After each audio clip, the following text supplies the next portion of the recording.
dégguñ ko woon ba léegi je pense qu'elle a fait une sortie lan la ñu war a jàngat wala lan la ñu war a mën a xalaat ci génn googu mu génn wax sa version des faits.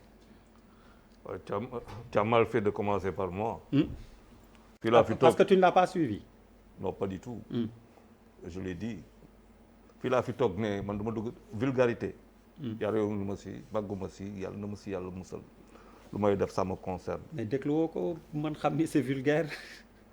La vulgarité boo xamante ne moo indi lu ñuy dund nii parce que nit ñi j'ai jamais vu Birima, j'ai beaucoup de respect pour toi ànduñu si lu bëri. mais il est hors de question ñu ñëw di la fekk sa kër au nom d'un principe pour mun a def lu ñu def. C'est ça les vérités qu'il faut dire. Il y a des choses yoo xamante ne c'est à la justice de les trancher. Moi je suis pas un spectateur qu'on appelle dans une argonade de sexe ou de je ne sais quoi encore pour ma toog fii di fi wax.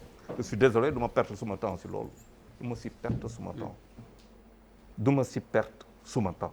Si les Sénégalais ça les intéresse de parler de cette affaire, d'ailleurs man je l'ai dit ce matin, il va falloir qu'on aille chercher benn psychanalyste wala benn psychologue, c'est la même chose pour mu ñëw xool suñu mind un peu qu'est-ce qui va pas chez nous pour que ñu toog di wax loo xamante ne ay waxu xef kasaw ñàkk fayda yóbbu ñu si terrain boo xamante ne alors que mun nañ ko fa waxee fu ñu koy waxee tranché ko fu ñu koy tranché bu fekkante ne loolu dans un pays civilisé on ne perd pas de temps avec des choses comme ça. Mais il est vrai que tey maxalla nous sommes comme le dit dans un grand ami à moi Libaska maa ngi lay nuyu bu baax a baax nous sommes dans la moyennisation, on fait les choses de manière très moyenne, nous sommes dans la médiocrité boo xamante ni qui s'exprime le mieux et le Sénégal retient son souffle la fois dernière pour toog wax si loo xamante ne ça s'est passé dans une chambre.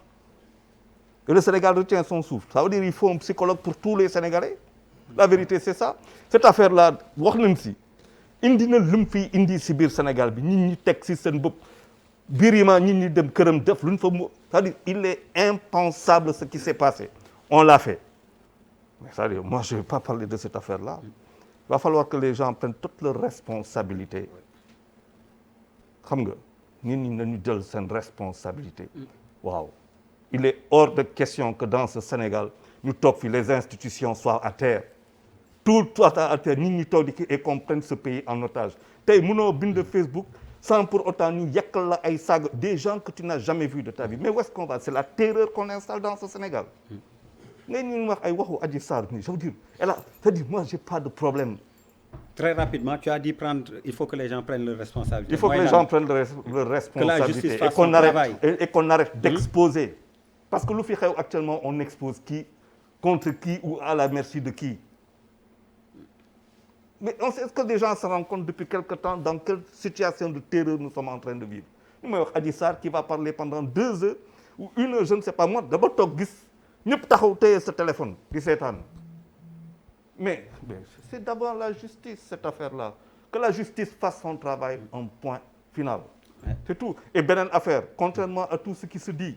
On peut ne pas avoir confiance à sa justice kooku d'accord naa ko mais lu ma fi dëgg moom ma xaw a jaaxal on a cautionné le non-respect envers nos institutions ici sur ce plateau et ailleurs et loolu ça ne peut pas marcher dans un pays dëkk mun nga bañ a am confiance mais munoo bañ a respecter parce que bu ngay wax affaire keroog tubaab bi fële ministre la pourquoi ñu woo ko c'est parce qu'il respecte les institutions. Mais on peut maintenant dire moi je n'ai pas confiance au président, j'ai pas confiance à l'appareil judiciaire, j'ai pas confiance à l'Assemblée. Mën naa wax loolu mais je me dois de respecter parce que si le respect disparaît mais qu'est-ce qu'il reste dans une nation? Après on vient me parler d'Adji Sarr qui a parlé pendant 1 heure de temps sur des choses yoo xamante ne kenn xamul est-ce que c'est vrai ou c'est pas vrai. Je vais pas perdre mon temps avec ça. Malal bismillah. À la première prise de parole